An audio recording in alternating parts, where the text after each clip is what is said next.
World's biggest astrology community in Tamil. Online Astro TV, வாழ்வின் வெளிச்சம். Online astro டிவியை கண்டு மகிழுங்கள். இப்போதான் ஆயில் பாவத்தை பற்றி பார்த்தோம். ஆனால் ஆயில் ஒருத்தருக்கு இருக்கணும், அதுக்கு முதல்ல உயிர் இருக்கணும், அப்போ தான் ஆயில் இருக்க முடியும். அதனால் இப்போ லக்ன பாவத்தை பற்றி, லக்ன பாவத்தினுடைய கொடுப்பனையை பற்றி இப்போ நம்ம அற்புதமான ஒரு பார்க்க போகிறோம். லக்னாதிபதியினுடைய சிறப்புகள் அப்படின்ற ஒரு தலைப்பின் கீழே நம்ம அன்புக்குரிய இன்றைக்கி எல்லாத்துக்கும் நோட்டு பேனா கொடுத்துருக்காரு. புதனை ஆக்டிவேட் பண்ணிட்டாரு. ஓகேங்களா? அவர் ஒரு மிகப்பெரிய ஒரு ஜிம் மாஸ்டர். சென்னையில் வடபழனி தானே, மயிலாப்பூரில் வந்து பார்த்தீங்க அப்படின்னா எஸ்எஸ்கே ஃபிட்னஸ் நான் தான் பேர் வச்சு கொடுத்தேன். மிக சிறப்பாக அற்புதமாக இப்போ நிறைய பேர் மிகப்பெரிய மாணவர்கள் உருவாக்கிட்டார். மிக அந்தளவுக்கு அற்புதமாக பண்ணிகிட்ருக்காரு. நமது ராஜவேல் ஐயா அவருடைய லக்னாதிபதியின் சிறப்புகள். அவருக்கு லக்னாதிபதி நல்லா இருக்காருன்னு நினச்சிக்கிறேன். அதனால் அவர் லக்னாதிபதி சிறப்புகளை இன்னும் இயக்கிறதுக்கு வாழ்த்துக்களை கூறி இந்த நேரத்தை ஒப்படைக்கிறேன். நன்றி ஐயா. அனைவருக்கும் வணக்கம்.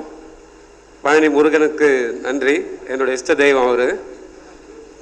நமது தர்மசாஸ்தா ஜோதிட வித்யாலயாவின் 39வது முதல் கருத்தரங்கம். சென்னையில் இது முதல் கருத்தரங்கம். ஆசிரியர்களுக்கும் மாணவர்களுக்கும் வருக வருக என வரவேற்கிறேன். நமது ஆன்லைன் அஸ்தா டிவி முத்துப்பாண்டியன் அண்ணனுக்கும் வணக்கம். நமது மேடையில் உள்ள குருமார்கள் அனைவருக்கும் வணக்கம். குருவை பற்றி நிறைய பேர் பேசிட்டாங்க, அதனால் நான் 2 வரி மட்டும்தான் பேசுகிறேன். குரு அப்படின்னா மிகப்பெரிய பாக்கியம் எனக்கு கிடைச்சது அப்படின்றோம். 2 வரி தான். இன்றைக்கி வந்து தனுசு ராசி போராட நட்சத்திரம். குருனா பாக்கியம். மேசத்துக்கு தனுசு வந்து 9வது பாக்கியம். அதனால் இன்றைக்கி நான் இவங்க கூட உட்காந்து பேசுகிறேன். இந்த வாய்ப்பை கொடுத்த பிரபஞ்சத்துக்கு நன்றி.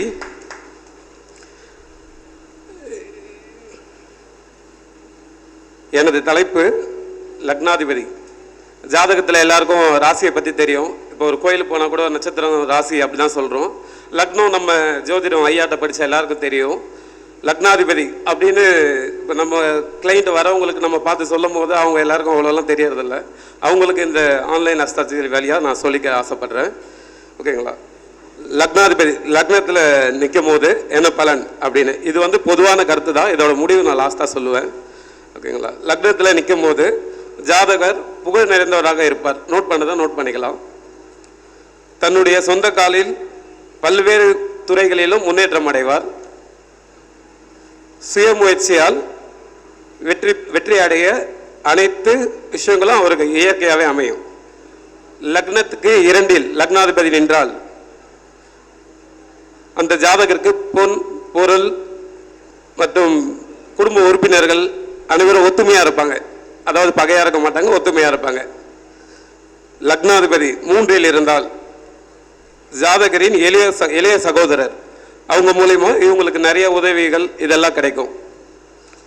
லக்னாதிபதி 4இல் இருந்தால் அந்த ஜாதகரின் தாய் இவர் மேலே ரொம்ப அன்பாக இருப்பாங்க, இவரும் அவங்க மேலே ரொம்ப அன்பாக இருப்பாங்க. வீடு வாசல் வண்டி வாகனம் இவங்கெல்லாம் இயற்கையாகவே இருக்கும். எல்லா சுகங்களும் இவருக்கு கிடைக்கும். லக்னாதிபதி 5இல் இருந்தால் அந்த ஜாதகர் குழந்தைகள் மீது அதிக அன்பு வைத்திருப்பார்கள். இவர்களுக்கு குலதெய்வம் பலம் மிகுதியாக இருக்கும். லக்னாதிபதி 6இல் இருந்தால் எதிரிகள், பல்வேறு தொல்லைகள், பிரச்சனைகள், கடன், நோய் இந்த ஜாதகர் இதனால் அவதிப்படுவார். லக்னாதிபதி 7இல் இருந்தால் மனைவி மேல் மிகுந்த பாசம் வைத்து கொண்டிருப்பார். எனக்கு லக்னாதிபதி 7இல் தான் இருக்காரு.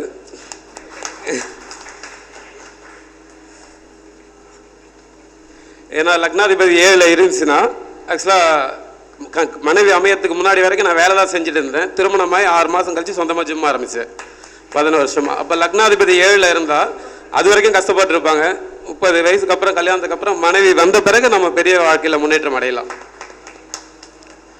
லக்னாதிபதி 8இல் இருந்தால் அந்த ஜாதகருக்கு பல்வேறு அவமானங்கள், நிறைய கஷ்டங்கள், அதாவது சொந்த ஊரில் அவர் இருக்கும்போது இந்த பிரச்சனையெல்லாம் அவர் கண்டிப்பாக அனுபவிப்பார். லக்னாதிபதி 9இல் இருந்தால் அந்த ஜாதகர் தந்தை மீது அதிக அன்பு வைத்திருப்பார். தந்தையும் இவர் மீது அதிக அன்பு இருக்கும். லக்னாதிபதி 10இல் இருந்தால் அந்த ஜாதகருக்கு கௌரவம், பேர், புகழ், அதாவது அப்பா ஆல்ரெடி தொழிலாக வச்சுருப்பாங்க, அதை இவங்க ஃபாலோ பண்ணுற மாதிரி வருவாங்க. 10 இருந்தால். லக்னாதிபதி 11 இருந்தால் ஜாதகரை சுற்றி ஒரு பெரிய வட்ட நண்பர்கள் கூட்டம் எப்பவுமே இருப்பாங்க. எங்கள் ஐயாவுக்கு எப்படி நிறைய இவ்வளோ பேர் கூட்டம் வரும்போது அது மாதிரி நண்பர்கள் கூட்டம் அதிகமாக இருக்கும். அவங்க வந்து பார்க்கணுன்னு நினைப்பாங்க, அவங்க கூட ஃபோட்டோ எடுத்துக்கும். அது மாதிரி நிறைய அன்பு இருக்கும் எல்லாருக்கும். லக்னாதிபதி 12 இருந்தால் ஜாதகருக்கு வெளிநாட்டு தொடர்பு. இவங்க வெளிநாடு போகணும்னு நினைப்பாங்க. சப்போஸ் லக்னாதிபதி நல்லா இருந்துச்சுன்னா வெளிநாடு போயிடுவாங்க. அப்படி இல்லைன்னா முயற்சி பண்ணிட்டு இருப்பாங்க, இல்லை அங்கே இருக்கிற நபரோட தொடர்பில் இருப்பாங்க. இப்போ என்னோட இந்த லக்னாதிபதி பற்றி இப்போ நான் 12 விஷயங்களை சொல்லிட்டேன். லக்னாதிபதி என்னோட ஒரு பார்வை, என்னோட கணிப்பில் லக்னாதிபதி சிம்பிளாக சொல்கிறேன், ஒரே ஒரு 1 இருந்தால் கௌரவம் அதிகமாக, அதாவது கௌரவத்துக்காக போராடுவார். அவங்க அப்பா சம்பாதிச்ச அந்த கௌரவத்தை ஃபுல்லாக பார்த்துக்கணும் அப்படின்ற ஒரு கோணல்ல அப்படி இருக்கும். 2வது வீட்டில் இருந்தால் லக்னாதிபதி பணம்ன்ற விஷயத்த தேடிக்கொண்டே இருப்பார் வாழ்க்கை ஃபுல்லாக. 3வது இடம் அப்படின்னா விடாமுயற்சின்னு அர்த்தம். முயற்சி பண்ணிகிட்டே இருப்பார். இப்போ கீழே விழுந்துருவோம், திருப்பியே இருந்து ஓடும். ஒரு குழந்தை மாதிரி தான், அதை தேடிட்டே இருப்பாங்க. அதே மாதிரி லக்னாதிபதி 3ல் இருந்தாங்க, கெட்டு போயிட்டார் அப்படின்னா மொபைல் ஃபோன் உடஞ்ச டிஸ்பிளே யாரும் வச்சுக்காதீங்க, ஃபோனை மாற்றிட்டே இருங்க, புது ஃபோனை வாங்குங்க. லக்னாதிபதி 4ல் இருந்தால் வண்டி வாகனம் பழசு எதுவுமே எடுக்காதீங்க, நல்லா இருந்தார்னா. லக்னாதிபதி 5ல் இருந்தால் கனவு காண்டு கொண்டே இருப்பார், அதாவது இது நடந்துரும் அது வந்துடும் அப்படின்ட்டு. லக்னாதிபதி 6ல் டெய்லி லீவே போட மாட்டார், வேலைக்கு போவார், ஆனால் வாங்கின கடனை கட்டத்துக்கு மட்டும்தான் இருக்கும். லக்னாதிபதி 7ல் மனைவி சமுதாயம், ஓகேங்களா, மனைவிக்காக சமுதாயத்தை தேடி ஓடிக்கிட்டே இருப்பாங்க. லக்னாதிபதி 8ல் இப்போ சொன்னாங்க அக்கா ஒருத்தங்க லாட்ரி சீட்டு இது மாதிரி விஷயங்கள். லக்னாதிபதி 8ல் இருந்தாங்கன்னா சொந்த ஊரில் கண்டிப்பாக இருக்கக்கூடாது. நான் பார்த்த ஆரோஸ்கோப் எல்லாமே நான் நிறைய பேருக்கு சொல்லியிருக்கேன், ஓகேங்களா. ரொம்ப கஷ்டப்பட்டு லாரி ஓட்டின அத்தனை பேர் கூட பார்த்துருக்கேன். ஒரு கேரளா போயிட்டு வந்து லாட்ரி சீட்டில் ஜெயிச்சு இன்றைக்கி சொந்தமாக கடை வச்சு அவங்க ஊரை விட்டு 400 கிலோமீட்டர் தாண்டி வரணும்னு சொன்னாங்க. அது உண்மையிலே நடந்திருக்கு ஜாதகத்தில், அவங்க என்கிட்ட பார்க்கும்போது சொன்ன விஷயம் இது. லக்னாதிபதி 9ல்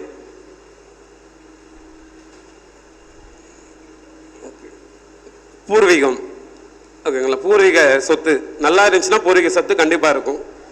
லக்னாதிபதி 10ல் தொழில், என்னதான் அவர் வந்து வேலைக்கு போகணும்னு நினைச்சாலும் தொழில் சொல்லிட்டு தான் தொழிலில் தான் ஓடிட்டே இருப்பாங்க. லக்னாதிபதி 11ல் மூத்த சகோதரர்கள் அவங்க குடும்ப உறவுகள் மேலே அதிக பற்று இருக்கும். லக்னாதிபதி 12ல் விரயம் அதிகமாக செலவு பண்ணிகிட்டே இருப்பாங்க, சம்பாதிப்பாங்க செலவு பண்ணிகிட்டே இருப்பாங்க. இது என்னோட பார்வை மட்டும்தான், ஓகேங்களா. இதுக்கு முன்னாடி சொன்னது நான் படித்தது, எனக்கு சொல்லிக் கொடுத்த விஷயங்களை சொன்னேன் நான், இது என்னோட பார்வை. இப்போ நான் லாஸ்ட்டாக ஒரு ஜாதகம் பார்த்தேன் நான். லக்னாதிபதி முடக்கில் இருக்கக்கூடாது, லக்னாதிபதி திதி சூனியத்தில் மாட்டக்கூடாது. அந்த தசாபுக்தியில் வரும்போதெல்லாம் லக்னாதிபதியால் வாழ்க்கையில் மிகப்பெரிய வெற்றி அடையவே முடியாது. அவர் எங்கே வேணாலும் உட்காரட்டும், அவரால் அடையவே முடியாது. நான் பார்த்த ஜாதகம் தனுசு லக்னம், ஓகேங்களா. லக்னாதிபதி திருவோண நட்சத்திரத்தில் இருக்கார், குரு பகவான் திருவோணத்தில் உட்காந்துட்டாரு. அவர் பார்த்தீங்கன்னா அவரோட பிறந்த நட்சத்திரம் விருச்சக ராசி, அனுச நட்சத்திரம். அனுசத்துக்கு 6வது நட்சத்திரம் நம்ம சொல்லுவோம் சாமியோட அனுகூலமான நட்சத்திரம் தான். ஏன் நல்லா இல்லை அப்படின்னா குரு நீச்சமாயிட்டார் ஒன்று. அதை விட என்னென்னா லக்னாதிபதி 6ல் சொந்த ஊரில் தான் இருக்கிறார். அவரால் மேலே வரவே முடியல. அவருக்கு நம்ம நிறையா சொல்லிட்டோம். அவர் என்னைக்கு சொந்த ஊரை விட்டு இதுவே வெளிநாடு போனார்னா வேலை செய்வார், ஒரு 2 வருஷம் கூட வேலை செய்து சம்பாதிப்பார். ஆனால் அவர் சொந்த ஊருக்கு வந்தால் அவரால் ஒரு நாள் கூட வேலைக்கு போக மாட்டேது. வரைக்கும் 2 வருஷம் 1.5 வருஷம் ஆச்சு, வேலைக்கு போவே இல்லை. அந்த ஜாதகருக்கு இப்போ தான் நான் ஒரு பரிகாரம் சொல்லிட்டு வந்தேன், திருக்காவூர் அப்படின்னு சொல்லிட்டு. அங்கே போய் சிவன் கோயிலில் போய் அபிஷேகமும் சகஸ்ரநாமமும் பண்ணிவிட்டு நெய்வேதியமாக பிரசாதம் கொடுத்துட்டு நல்லா ப்ரே பண்ணிவிட்டு வேண்டிட்டு வாங்க. 21 நெய் விளக்கு ஏற்றிட்டு நீங்கள் வாங்க, அடுத்த வருஷம் குரு புக்தி உங்களுக்கு வருது, நீங்கள் சொந்தமாக தொழில் வச்சு உட்காருவீங்க அப்படின்னு சொல்லிட்டு வந்திருக்கேன் நான், ஓகேங்களா. இப்போ இன்னொரு சின்ன, எல்லார் வீட்லேயும் சாமி செலவு வச்சுருப்போம், ஓகேங்களா. சாய்ராம்னா எல்லாருக்கும் பிடிக்கும், ஓகேங்களா. சாய்ராம் வந்து கை இப்படி காட்டி ஆசீர்வாதம் பண்ணுற மாதிரி சாமி சிலையை வீட்டில் வைங்க. இப்படி மடக்கி வச்சுருந்தா அந்த சாமி சிலையை யாரும் வச்சுக்காதுங்க. நம்ம ரொம்ப போராடிட்டு இருப்போம். நான் பார்த்துருக்கேன் இது வரைக்கும். ஐயா வாசத்தில் ஒரு நாள் தான் அட்டன் பண்ணேன் நான், மொத்தம்லாம் அட்டன் பண்ணல. ஏன்னா என்னோட டைமிங் வந்து ஈவினிங் 4லேருந்து 9 ஜிம்மில் தான் இருக்கணும். ஐயாவோட கிளாஸ் 6 மணிக்கு தான் ஆரம்பிக்கும். எனக்கு பர்சனல் ட்ரைனிங் அப்படின்னு கிளாஸ் இருக்குது. அந்த டைமில் நான் எடுக்க முடியாது ஃபோனை. அதனால் என்ன கேப் கிடைக்கும் போதெல்லாம் நான் ஒன்று அவங்க பேசி முடித்த உடனே அதை நான் போட்டு பார்ப்பேன். அதில் கற்றுக்கிட்ட விஷயங்கள் தான் இதெல்லாம். அதுக்கப்புறம் பார்த்திங்கன்னா நம்ம ஒவ்வொரு பரிகாரமும் இப்போ ஐயா கொடுக்குறதா இருக்கட்டும், எந்த ஜோசியர் கொடுக்குறதா இருக்கட்டும், ஆன்லைன் டிவியில் பார்க்குற நீங்கள் அந்த பரிகாரம் செஞ்சு முடிச்ச உடனே பலன் கிடைக்குமெல்லாம் நினைக்காதீங்க. ஓகே, அந்த தசாபுக்தியில் உங்களுக்கு நிச்சயமாக காப்பாற்றும். நீங்கள் போன எல்லா கோயிலுமே உங்களுக்கு நிச்சயமாக ஒரு வழியை கண்டிப்பாக காட்டும். ஓகேங்களா? இது நான் பார்த்து யூகேல ஒரு மேடம் வந்து எனக்கு அப்பாயின்மெண்ட் கேட்டு எனக்கு கொடுத்துருந்தாங்க. நான் அவங்களுக்கு குழந்தை ஒரு 4 வருஷமாக குழந்தை கிடையாது. ஓகேங்களா? நம்ம மதுரையில் முருகர் கோயில் ஒன்று இருக்குது. அந்த கோயிலுக்கு அவங்க சார் ஃப்ளைட்டில் டிக்கெட் போட்டு வந்து அந்த குழந்தையோட ஃபோட்டோ என் ஃபோனில் இருக்குது. அவங்களுக்கு பாப்பா 4 வருஷம் மணிக்கல சொன்னாங்க என்கிட்ட, சார் மிராக்கலாக இருக்குது எனக்கு, நான் வந்துட்டு எனக்கு குழந்தை நின்றுது, நான் எல்லார்ட்டையும் சொல்கிறேன், அது எனக்கு ரொம்ப பெரிய சந்தோஷம் அப்படின்ட்டு. நான் ப்ரெக்னெண்ட்டாக பாப்பா பிறக்கும் போது கூட உங்களை தான் நினச்சிட்டே போனேன் அப்படின்னாங்க. ஓகேங்களா? ஒவ்வொருத்தரும் அவங்க சொல்கிற பரிகாரங்களை ஃபாலோ பண்ணுங்கள், 100% செஞ்சு பாருங்கள், கண்டிப்பாக ரிசல்ட் கிடைக்கும். எனக்கு வாய்ப்பு கொடுத்த எங்கள் ஐயாவுக்கு நன்றி, இந்த பிரபஞ்சத்துக்கு நன்றி, பழனி ஆண்டவருக்கு நன்றி, என் உடன் பிறந்த எல்லாருக்கும் நன்றி. ஜோதிடராக இருப்பதற்கு நான் பெருமைப்படுகிறேன். நாம் அனைவரும் நன்றி. சிறப்பு. அற்புதமாக ஒரு ராசி கிட்ட எந்த பாவகம் நல்லா இருக்குதோ இல்லையோ, லக்னாதிபதி ஒரு ஆள் நல்லா இருந்துட்டாருன்னா எல்லா பாவத்தையும் இயக்கிடலாம். இன்ஜின் நல்லா இருந்தால் என்ன பண்ண முடியும்? எல்லா பொட்டியும் இழுத்துட்டு போக முடியும். இன்ஜின் கெட்டு போச்சுன்னா எந்த பொட்டியும் இழுக்க முடியாது. ஸோ 12 பாவங்களில் லக்ன பாவம் தான் முக்கியமான பாவம். இந்த லக்ன பாவத்தை மட்டும் உங்களுக்கு கொடுப்பனை அடிப்படையில் ஏதோ ஒரு வகையில் லக்னாதிபதி நல்லா இருந்துட்டாருன்னா நீங்கள் எதுக்காகவும் வருத்தப்பட தேவையில்லை, யாரை நம்பி இருக்கவும் தேவையில்லை. ஓகேவா? லக்னம் இல்லைன்னா மட்டும்தான் நம்ம என்ன பண்ணுவோம், அதுக்கு 5 பார்ப்போம், அப்புறம் 9 பார்ப்போம். இது 2 இல்லைன்னா என்ன பண்ணுவோம், 7 பார்ப்போம். நம்ம தான் இல்லை, அப்பாவும் இல்லை, அம்மாவும் இல்லை, ஏதோ மனைவி மூலியமாக ஏதாவது கிடைக்குமான்னு பார்ப்போம். இப்படி தான் நம்மளுடைய லைஃபானது ட்ராகல் ஆகிட்டு இருக்கும். ஸோ லக்னம் என்பது பிரதானம் என்பதை ஆணித்தரமாக எடுத்துரைத்த நமது ராஜவேல் ஐயா அவர்களுக்கு இப்பொழுது பொன்னாடை போட்டு சிறப்பு கௌரவம் செலுத்திக்கிறோம். ஐயாவுடைய செல்ஃபோன் நம்பர் பதிவு பண்ண சொல்கிறேன், அப்பாயின்மெண்ட் வாங்கிக்கலாம். நம்ம மயிலாப்பூரில் கபாலீஸ்வரர் கோயில் பக்கத்தில் சிவசக்தி ஜோதிட நிலையம், அதுவும் அண்ணனா பேர் வச்சு கொடுத்தாங்க. ஓகேங்களா? நான் அஸ்ட்ராலஜி பார்த்துட்டு இருக்கேன். என்னோட மொபைல் நம்பர் 9884882111 9884882111. இது என்னோட மொபைல் நம்பர். அதுக்கப்புறம் பார்த்தீங்கன்னா இந்த ஜனவரியிலேருந்து புதுசாக ஒரு பழனி ஆண்டவர் அறக்கட்டளை அப்படின்னு சொல்லிட்டு ஒன்று நான் ஆரம்பிச்சிருக்கேன். பழனி ஆண்டவர் எல்லாருக்கும் அன்னதானம் கிடைக்கணும் அப்படின்ட்டு நான் 50 ஆரம்பித்தேன். இப்போ இந்த மாதம் நான் 250 பேருக்கு சாப்பாடு கொடுத்துருக்கேன். வர டிசம்பர் மாதம் நான் 1000 பேருக்கு சாப்பாடு போடணும் அப்படின்னு நான் நினைக்கிறேன். அது பழனி ஆண்டவர் அருளால்.